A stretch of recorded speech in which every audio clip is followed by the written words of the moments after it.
KMF ಅಧ್ಯಕ್ಷರಾಗಿ MP Ravindra ಅವರನ್ನ ನೇಮಕಗೊಳಿಸಿ ಮುಖ್ಯಮಂತ್ರಿ ಸಿದ್ದರಾಮಯ್ಯ ಆದೇಶವನ್ನ ಹೊರಡಿಸಿದ್ದಾರೆ. ಕೆಎಂಎಫ್ನ ನೂತನ ಅಧ್ಯಕ್ಷರಾಗಿ ಇವರು ನಾಳೆ ಅಧಿಕಾರವನ್ನ ಸ್ವೀಕರಿಸಲಿದ್ದಾರೆ ಅಂತ ಹೇಳಿ ತಿಳಿದು ಬಂದಿದೆ. ಎಂಪಿ ರವೀಂದ್ರ ಇವರು ಹರಪನಹಳ್ಳಿ ಕ್ಷೇತ್ರದ ಕಾಂಗ್ರೆಸ್ ಶಾಸಕ. ಈ ಮುಖಾಂತರವಾಗಿ ಕೆಎಂಎಫ್ ಅಧ್ಯಕ್ಷ ಗಾದಿಗೆಯಾಗಿ ನಡೀತಾ ಇದ್ದಂತಹ ಒಂದು ಆ ಜಟಾಪಟಿ ಏನಿದೆ ಅಥವಾ ಕುರ್ಚಿ ಕಿತ್ತಾಟ ಏನಿದೆ, ಒಂದು ಹಂತಕ್ಕೆ ಸಿಎಂ ಸಿದ್ದರಾಮಯ್ಯನವರೇ ಈಗ ಮಧ್ಯಸ್ಥಿಕೆಯನ್ನ ವಹಿಸಿ ಅಥವಾ ಮಧ್ಯಪ್ರವೇಶ ಮಾಡಿ ಅದನ್ನ ಸದ್ಯದ ಮಟ್ಟಿಗೆ ನಿವಾರಿಸಿದಂತಾಗಿದೆ. ಯಾಕಂತ ಅಂದ್ರೆ ಪಿ ನಾಗರಾಜ್ ಅವರು ಕೆಎಂಎಫ್ ನ ಸದ್ಯದ ಅಧ್ಯಕ್ಷ.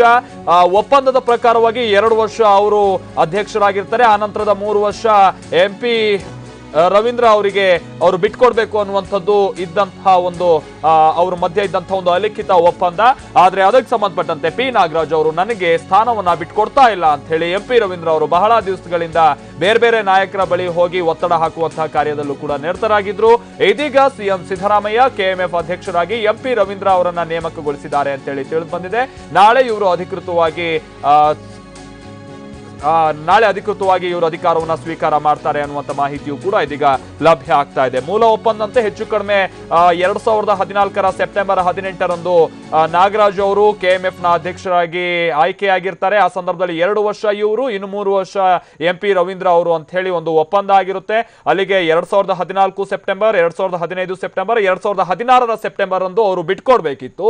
ಆದ್ರೆ ಈಗ ನೋಡಿದರೆ ಹೆಚ್ಚು ಕಡಿಮೆ 6 ತಿಂಗಳ ಕಾಲ ಸಮಯ ಆಗಿದ್ರು ಕೂಡ ಅಥವಾ ಅವಧಿ ಆಗಿದ್ರು ಕೂಡ ಅವರು ಬಿಟ್ಕೊಡೋದಕ್ಕೆ ಮುಂದಾಗಿರಲಿಲ್ಲ. ಕೊನೆ ಸಂದರ್ಭದಲ್ಲಿ TV9 ಅವರ ಪ್ರತಿಕ್ರಿಯೆಯನ್ನ ಕಳೆದ ಬಾರಿ ಕೇಳಿದಂತಹ ಸಂದರ್ಭದಲ್ಲೂ ಕೂಡ ಸದ್ಯಕ್ಕೆ ಅವರೇನು ಬಿಟ್ಕೊಡುವಂತಹ ಆಲೋಚನೆಯಲ್ಲಿ ಇರಲಿಲ್ಲ ಕೂಡ. ಹೀಗಾಗಿ ನಾಗರಾಜ್ ಅವರ ವಿಚಾರವಾಗಿ ಬಹಳಷ್ಟು ಅಸಮಾಧಾನ ಕೂಡ ವ್ಯಕ್ತವಾಗಿತ್ತು. DK ಶಿವಕುಮಾರ್ ಅವರ ನೇತೃತ್ವದಲ್ಲಿ ಒಂದು ಹಂತದಲ್ಲಿ ಸಂಧಾನ ಮಾಡುವಂತ ಪ್ರಯತ್ನ ಕೂಡ ಆಯಿತು. ಅದಕ್ಕೂ ಕೂಡ ನಾಗರಾಜ್ ಅವರು ಬಗ್ಗಿಲ್ಲ ಅನ್ನುವಂತಹ ರೀತಿಯಲ್ಲಿ ಒಂದಷ್ಟು ಮಾಹಿತಿ ಅಥವಾ ಸುದ್ದಿ ಹರಿದಾಡ್ತಾ ಇತ್ತು. ಈಗ ಎಂಪಿ ರವೀಂದ್ರ ಅವರನ್ನ ಆಯ್ಕೆ ಮಾಡಿ ಸಿಎಂ ಸಿದ್ದರಾಮಯ್ಯ ಆದೇಶ ಹೊರಡಿಸಿದ್ದಾರೆ ಅಂತ ಹೇಳಿ ತಿಳಿದು ಬಂದಿದೆ.